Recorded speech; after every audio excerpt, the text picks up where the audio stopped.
ആകെ ചോദിക്കുന്നത് ചിലപ്പോൾ പടങ്ങളൊന്നും ഇല്ലേ ചോദിക്കും. അദ്ദേഹം ചോദിച്ചു പടങ്ങളൊന്നും കാണാറില്ലേ ചോദിക്കും. കഴിഞ്ഞ 4-5-6 വർഷം മുമ്പ് ഉണ്ടായ വലിയ വിപ്ലവമായിരുന്നല്ലോ.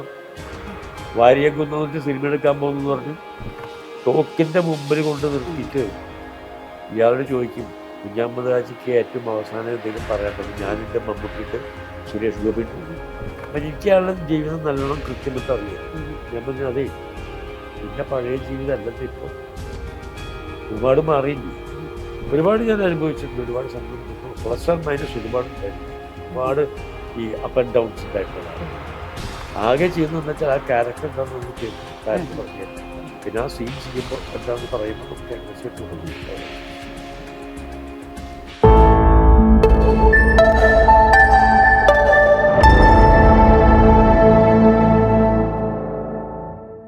ഇപ്പോഴത്തെ സാറ് കൊടുത്തിട്ടുള്ള പല ഇന്റർവ്യൂസിലെയും നല്ല നല്ല വാചകങ്ങൾ ഒരു മോട്ടിവേഷനായിട്ട് പല ആളുകളും ഈ സ്റ്റാറ്റസ് ഒക്കെ ആക്കി മാറ്റിയിട്ടുണ്ട്. സാറ് കാണാറുണ്ടോ? വീഡിയോസ് കണ്ടിട്ടുണ്ടോ? ഈ കോട്സുകളൊക്കെ പോകുന്ന നല്ല മോട്ടിവേഷൻ രീതിയിലാണ് സാറ് പല കാര്യങ്ങളും പ്രസന്റ് ചെയ്തിട്ടുള്ളത്. അതെങ്ങനെയാ അങ്ങനെ സാധിക്കണേ? അത് എങ്ങനെ അങ്ങനെ സാധിക്കണമെന്ന് ചോദിച്ചു കഴിഞ്ഞാൽ അത്തരത്തിലുള്ള സന്ദർഭം വരുമ്പോൾ വന്നു പോകണതാണ്. അല്ലാതെ ശരിക്കും അനുഭവിച്ചിട്ടാണോ ഇതൊക്കെ? ഇത്തരം പറഞ്ഞിട്ടുള്ള കുറെ കോട്സുകൾ ഉണ്ടല്ലോ, അതൊക്കെ അനുഭവത്തിൽ നിന്ന് തന്നെ പറഞ്ഞിട്ടുള്ളതാണ്. അനുഭവത്തിൽ നിന്ന്, അല്ലാതെ അനുഭവത്തിൽ നിന്നല്ലാതെ കണ്ട് നമുക്ക് ഫീൽ ചെയ്ത പല സംഗതികളുണ്ടാവും. അനുഭവിച്ച ഒരുപാടുണ്ട്. കാരണം ഞാൻ ഒരുപാട് ഈ പ്രസന്റ് മൈനസിൽ കൂടെ കയറിപ്പോയാണ്. എനിക്ക് പറഞ്ഞു ഞാൻ ഇൻഡസ്ട്രിയുടെ അതുകൊണ്ട് അതിലൊക്കെ ഞാൻ അനുഭവിച്ചിരുന്ന ഒരുപാട് ദുഃഖങ്ങളുണ്ട്. അത് സന്തോഷങ്ങളുണ്ട്, ഒരുപാട് ഞാൻ അനുഭവിച്ചിട്ടുണ്ട്, ഒരുപാട് ദുഃഖം, പ്ലസ് ആൻഡ് മൈനസ് ഒരുപാട് ഉണ്ടായിട്ടുണ്ട്, ഒരുപാട് ഈ അപ്പ് ആൻഡ് ഡൗൺസ് ഉണ്ടായിട്ടുള്ളതാണ്. എനിക്ക് ഒരുപാട് അനുഭവമുണ്ട്, എൻ്റെ വ്യക്തി ജീവിതത്തിലുണ്ട്, മറ്റു കാര്യങ്ങളിലും പൊതുവെ ഉണ്ടായിട്ടുണ്ട്. അപ്പോൾ അതൊക്കെ അനുഭവിക്കുമ്പോൾ നമ്മുടെ മനസ്സിൽ തോന്നുന്ന ചില രീതികളാണ് ഫീൽ ചെയ്യുന്നത്. ആ ഫീലിങ്സ് ആണ് എക്സ്പ്രസ് ചെയ്യുന്നത്. തീർച്ചയായിട്ടും അതൊന്നും ഉണ്ടാക്കുന്നതല്ല. ഇപ്പൊ ഒരു ക്യാരക്ടറിനെ മറ്റൊരു ക്യാരക്ടർ ചെയ്യാനായിട്ട് പോകുമ്പോൾ എന്തെല്ലാം പ്രിപ്പറേഷൻസ് ആണ് ഒരു ക്യാരക്ടറിന് വേണ്ടിയിട്ട്? എനിക്കൊരു പ്രൊഫഷൻ ഇല്ല. പ്രൊഫഷണൽ ആൾക്കാരുണ്ട്, ഡിഫറെൻറ്റ് ടൈപ്സ് ആൾക്കാർ. ഞാനൊരു ടൈപ്പിൽ എനിക്ക് പ്രിപ്പറേഷൻ ഇല്ല എന്നുള്ളത് അതൊരു ശൈലിയായിട്ടൊന്നുമില്ല. എനിക്കൊരു പ്രിപ്പറേഷൻ ഇല്ല. ആകെ ചെയ്യുന്നതെന്ന് വെച്ചാൽ ആ ക്യാരക്ടർ എന്താണെന്ന് നമുക്ക് കേൾക്കും, ക്യാരക്ടർ പറഞ്ഞു തരും, പിന്നെ ആ സീൻ ചെയ്യുമ്പോൾ എന്താണെന്ന് പറയുമ്പോൾ നമുക്ക് ഏകദേശം ഒരു രൂപം നമുക്കുണ്ടാവും, അനുസരിച്ച് ചെയ്യും. എന്നാൽ അതിനുവേണ്ടി പ്രിപ്പയർ ചെയ്ത് പോകുമ്പോൾ ആൾക്കാർ അതവർ രണ്ടു കൂട്ടി രണ്ട് ശൈലി എന്ന് വെച്ചാൽ. ഇപ്പൊ എന്തെങ്കിലുമൊക്കെ ക്രിറ്റിസിസംസ് നേരിടാറുണ്ടോ? അതായത് മുന്നേ വില്ലൻ ക്യാരക്ടേഴ്സ് ഒക്കെ ചെയ്ത് നല്ല രീതിയിൽ നമ്മൾ മുന്നോട്ട് വന്നിരുന്ന ഒരു വ്യക്തി ഇപ്പോ ഈ പറയുന്ന പോലെ ഫിലിംസും കാര്യങ്ങളൊക്കെ ഒന്ന് കുറഞ്ഞു എന്നൊക്കെ സാറ് തന്നെ ആദ്യമേ തന്നെ പറഞ്ഞു. അതിനെ ബേസ് ചെയ്ത് എന്തെങ്കിലുമൊക്കെ ക്രിറ്റിസിസം സാറിന് നേരിടേണ്ടി വരാറുണ്ട്? ഇപ്പൊ എന്താ ക്രിറ്റിസിസം ചോദിക്കാൻ ആകെ ചോദിക്കുന്നത് ചിലപ്പോൾ പടങ്ങളൊന്നും ഇല്ലേ ചോദിക്കും. അപ്പം ഞാൻ തിരിച്ചു ചോദിച്ചു പടങ്ങളൊന്നും കാണാറില്ലേ ചോദിക്കും. ഉണ്ടെങ്കിൽ കാണും ഞാൻ എല്ലാം, കാരണം ഞാൻ ഫീൽഡിൽ നിന്ന് പോയിട്ടൊന്നുമില്ല. ഇപ്പോഴും സിനിമകൾ ചെയ്യുന്നുണ്ട്, ചിലപ്പോൾ ഒരു 2 സീനോ 3 സീനൊക്കെ ആവും, എന്നാലും ചെയ്യുന്നുണ്ട്. പക്ഷെ എന്നാലും ആ ക്യാരക്ടറിന് വേണ്ടിയിട്ട് എന്നെ വിളിക്കുന്നുണ്ടെന്നുള്ളത് സന്തോഷം സംബന്ധിച്ചു. ഞാൻ സിനിമയൊന്നും ഇപ്പോഴും പോയിട്ടില്ല. ഇപ്പൊ ചെയ്തിട്ടുള്ള വടു എന്ന് പറഞ്ഞിട്ട് മെയിൻ ക്യാരക്ടർ ഞാനാ ചെയ്യുന്നത്.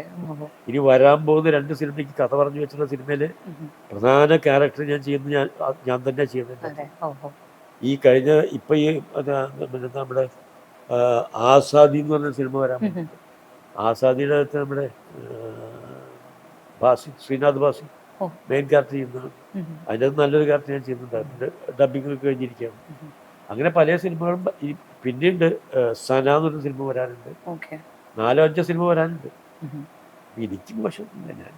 പിന്നെ ഞാൻ പറഞ്ഞേ എനിക്ക് എല്ലാ കാലത്തും എൻ്റെ ഒരു സുഹൃത്തുണ്ടായിരുന്നു, അയാള് ചിലപ്പോൾ എന്നോട് പറയാറുണ്ട് എനിക്കിപ്പോൾ സിനിമയൊക്കെ കുറഞ്ഞു പോയി അതുകൊണ്ട് പേടിച്ചിട്ട് സങ്കടപ്പെട്ട് പറയും. അപ്പം എനിക്ക് അയാളുടെ ജീവിതം നല്ലോണം കൃത്യമായിട്ട് അറിയാം. ഞാൻ പറഞ്ഞു അതേ നിന്റെ പഴയ ജീവിതം അല്ലല്ലോ ഇപ്പോൾ, ഒരുപാട് മാറിയില്ലേ, അതിന് സംതൃപ്തിയാക്കി. ഇന്നില്ല എന്നൊരു സങ്കടപ്പെട്ട കാര്യമുണ്ട്. എല്ലാത്തിനും ഒരു മാറ്റം ഉണ്ടാവില്ല. ഇപ്പം എന്നോട് ഇപ്പോൾ ഒരു പഴയ മാതിരി ഒരു ബലാത്സംഗം ചെയ്യുന്ന സീൻ എന്നെ വിളിക്കാമെന്ന് ആരൊക്കെയും തോന്നില്ല. കാരണം ഞാൻ പണ്ട് മുതലേ ഈ സാധാരണ ജീവിതത്തിൽ ഒരു മേക്കപ്പിന് പോകാത്ത ഒരാളാണ് ഞാൻ. അന്നേ വിഗൊക്കെ വെച്ച് ചെറുപ്പക്കാരനായിട്ട് ഇങ്ങനെ നടന്നിരുന്നെങ്കിൽ ചിലപ്പോൾ വേണമെങ്കിൽ വിളിക്കുമായിരുന്നു. അപ്പം അതില്ല. ഇപ്പോൾ വെച്ചാൽ ആൾക്കാർ അഗ്രി ചെയ്യാൻ പറ്റില്ല. ഈ പ്രൊഡ്യൂസർമാർക്കും തോന്നില്ല, ഡയറക്ടർമാർക്കും തോന്നില്ല അങ്ങനെ വിളിക്കണമെന്നില്ല. അപ്പം എങ്ങനെയായാലും ആ കാലഘട്ടം മാറുമ്പോഴുള്ള ഒരു ചേഞ്ച് ജനങ്ങളുടെ ഇടയിൽ ഉണ്ടാവുമല്ലോ. അത് വിട്ടിട്ട് മാറാൻ നമ്മൾ ശ്രമിക്കും. ഒരുപാട് സിനിമകൾ ചെയ്തു വന്നു. അതിൽ ഏറ്റവും മെമ്മറബിൾ ആയിട്ട് എപ്പോഴും നല്ല ഓർമ്മ തരുന്ന ഏതെങ്കിലും ഒരു അനുഭവം ഉണ്ടോ? കുറേ ഉണ്ട്, കുറേ സിനിമകളുണ്ട്. ഏതെങ്കിലും ഒരു സിനിമ പറയാം. സതയം സിനിമയാണ്. ഈ ഉത്തരായനമെൻ്റെ ആദ്യത്തെ സിനിമ എന്ന നിലയ്ക്ക് ഞാൻ ഇപ്പോൾ സിനിമയാണ്. പിന്നെ 921 കഴിഞ്ഞ 4-5-6 വർഷം മുമ്പ് ഉണ്ടായ വലിയ വിപ്ലവമായിരുന്നല്ലോ. വാര്യംകുന്നത്ത് സിനിമ എടുക്കാൻ പോകുന്നു പറഞ്ഞു. അതിൽ പൃഥ്വിരാജ് വാര്യംകുന്നമായിട്ട് അഭിനയിക്കാൻ പോകുന്നു പറഞ്ഞു. അത് കഴിഞ്ഞപ്പോൾ വേറെ 3 പേര് അനൗൺസ് ചെയ്തു, വാര്യംകുന്നം പറഞ്ഞു. അവസാനം 3 വാര്യംകുന്നത്തെ കണ്ടിട്ടില്ല. അന്ന് ഞാൻ ബോട്ട്സ്വാനിലിരിക്കുക. പുലർച്ചെ 4 മണിക്ക് 3 മണിക്ക് ഞാൻ കിടന്നുറങ്ങുമ്പോഴാണ് ഇവിടുന്ന് ഒരു മീഡിയ വിളിക്കാൻ പ്രഭാത പരിപാടിക്ക് വേണ്ടിയിട്ട് 3.5 മണിക്കൂർ വ്യത്യാസമുണ്ട്. അപ്പം ഇവിടെ 7 മണിയാണ്. വിളിച്ചിട്ട് ചോദിക്കും വാര്യംകുന്ന്. ഞാൻ അതിൻ്റെ പുതപ്പനുള്ളിൽ കിടക്കാൻ ഞാൻ നോക്കിയിട്ട് തണുപ്പ് കാരണം മനസ്സിലായോ. അപ്പം അവിടുത്തെ അപ്പം എന്ന് വെച്ചാൽ ആ വാര്യംകുന്നുള്ള ക്യാരക്ടറിനെ കുറിച്ച് എന്നെ സംബന്ധിച്ച് എന്നെ ഇപ്പോഴും ഇങ്ങനെ അതിങ്ങനെ എൻ്റെ കൂടെ ഞാൻ പലപ്പോഴും ഓർക്കുന്ന ക്യാരക്ടറാണ്. 1921 എന്ന് പറഞ്ഞാൽ നമ്മൾ പറയാൻ പലപ്പോഴും സ്വാതന്ത്ര്യ സമരത്തിൻ്റെ ഭാഗമാണ്. മാപ്പിള ലഹള എന്ന് പറയും. മാപ്പിള ലഹള എന്നുണ്ട്, മലബാർ കലാപെന്നുണ്ട്, പല പേരുകളും എന്നെ വിളിക്കും. അതായത് വാര്യംകുന്നത്ത് കുഞ്ഞഹമ്മദ് ഹാജി എന്ന് പറഞ്ഞ ഒരു ക്യാരക്ടർ, ആ ക്യാരക്ടർ മറ്റേ ഈ ഇംഗ്ലീഷുകാർക്ക് എതിരായിട്ട് പടവെട്ടിയിരുന്നൊരു ക്യാരക്ടറാണ്. വലിയ വിദ്യാഭ്യാസം ഇല്ലാതൊരു ക്യാരക്ടർ. അത് വന്നിട്ട് അവസാനം ഈ ശങ്കലേക്ക് കണ്ടിന്യൂ കാണുന്ന സിനിമ ഐ.വി. ശശി ഡയറക്ടർ സിനിമയാണ്. കാരണം അത്തരത്തിലൊരു സിനിമ ആ കാലത്ത് ഡയറക്റ്റ് ചെയ്യാൻ ഐ.വി. ശശി മാത്രം തരുന്നത്. വാസ്റ്റ് ക്യാൻവാസിൽ എടുക്കുന്ന സ്ഥലമാണ്. വലിയ ഒരുപാട് പേരുള്ളത്, എല്ലാ ആൾക്കാരുണ്ട്. അപ്പം അതിൻ്റെ അകത്ത് എനിക്ക് ആ ക്യാരക്ടറിനെ കുറിച്ച് ഞാൻ മനസ്സിലാക്കിയിട്ട് എന്നെ ദാമോദരൻ മാഷ് എന്ന് പറഞ്ഞ ആളാണ് അത് എഴുതിയിട്ടുള്ള സ്ക്രിപ്റ്റ്. ഇന്നും അത് എടുക്കാൻ ഒക്കില്ല എന്ന് എനിക്ക് തോന്നുന്നു. കാരണം ഈ 4 പേര് അനൗൺസ് ചെയ്തു. കാരണം വെച്ചാൽ ഈ വാര്യംകുന്നത്ത് കുഞ്ഞഹമ്മദ് ഹാജി എന്ന് പറഞ്ഞ ക്യാരക്ടർ ഹിന്ദുക്കളെ മുഴുവൻ കൊന്നൊടുക്കിയ ആളാണെന്ന് പറഞ്ഞിട്ടുള്ളൊരു വിഭാഗം വേറെ ഉണ്ട്. അന്ന് ഇതൊന്നും ഇല്ലായിരുന്നു. നമുക്ക് പലപ്പോഴും എനിക്ക് തോന്നിയിട്ടുണ്ട് ഈ നമ്മുടെ ഇടയിൽ സമൂഹത്തിനകത്ത് സിനിമയായിട്ട് കാണാൻ പറ്റാത്ത രീതി വന്നിട്ടുണ്ട് മനുഷ്യൻ്റെ ഇടയിൽ. സിനിമയായിട്ടല്ല കാണുക. വാര്യംകുന്നത്ത് കുഞ്ഞഹമ്മദ് ഹാജി ആളുടെ അതിലെന്നെ ഡയലോഗ് പറയുന്നുണ്ട്, ഇല്ല നമ്മൾ കൊന്നിട്ടുണ്ട്. ഈ മറ്റേ ഇന്ത്യക്കാർക്ക് എതിരായിട്ട് നടത്തിയിട്ടുള്ള പ്രവർത്തിച്ചിരുന്ന നാട്ടുകാരെ പല ആൾക്കാരെയും കൊന്നിട്ടുണ്ട്. അത് ഹിന്ദുക്കളുണ്ട്, മുസ്ലിംസും, ഒരാളെ മാത്രമല്ല. അപ്പോൾ ഒരു വിഭാഗം മാത്രം എടുത്ത് പറഞ്ഞിട്ട് അങ്ങനെ ഒരു വിവാദം ഉണ്ടാക്കുക. ആ തെളിവിൽ 4 വന്നു. അവസാനം ഏതോ ഒരെണ്ണം ആ പേരെന്തൊക്കെ വെച്ചിട്ട് വേറെ പടം ഇറങ്ങിയെന്ന് കേട്ടു.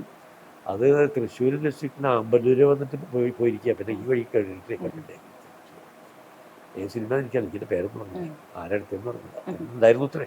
അതാണ് വാര്യംകുന്നത്ത് കുഞ്ഞഹമ്മദ് ഹാജി. വെച്ചാൽ ഒരു ജീവിച്ചിരുന്ന ഒരു മനുഷ്യനെ കുറിച്ച് അയാളെ ക്യാരക്ടർ എടുക്കാൻ പറ്റുന്നില്ല.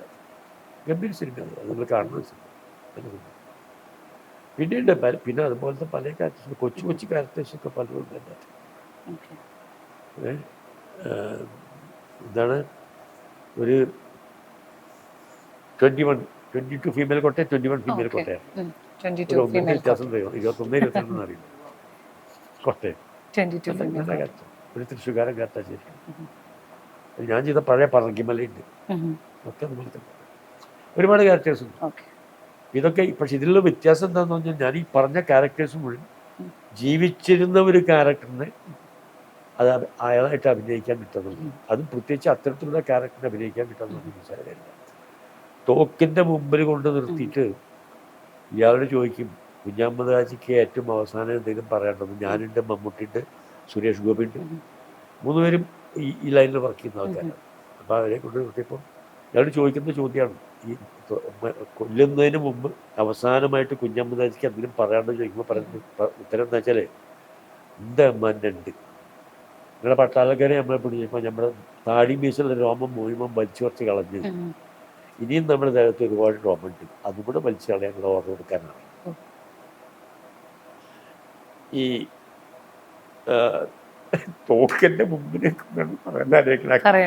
അയ്യോ ആ ക്യാരക്ടർ അഭിനയിക്കുമ്പോൾ ഇത് ഈ മനുഷ്യനൊന്ന് കാണാൻ എനിക്ക് പറ്റിയിട്ടുണ്ട്.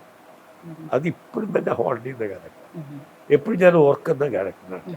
ചെറിയ ക്യാരക്ടറാണ്. കാരണം ആ വ്യക്തി ഞാനിപ്പോഴും ഇങ്ങനെ എൻ്റെ മുമ്പിലുണ്ട്. ആ വ്യക്തി ഞാൻ അഭിനയിച്ച ഒരു ക്യാരക്ടർ എനിക്ക് തോന്നുന്നത്, കാരണം അവരൊന്നും ജീവിച്ചിരുന്ന ക്യാരക്ടേഴ്സാണ്. ഇത് ആ ക്യാരക്ടർ ജീവിച്ചിരുന്ന ക്യാരക്ടറാണ്. ബ്രിട്ടീഷുകാരെതിരായിട്ട് പടമൊരുതിട്ട് അവസാനം അവരെ വെടികൊണ്ട് മരിച്ച മനുഷ്യനാണ്. അത്രയും വിപ്ലവം കയ്യിൽ വെച്ചിട്ട് മനുഷ്യനാണ്.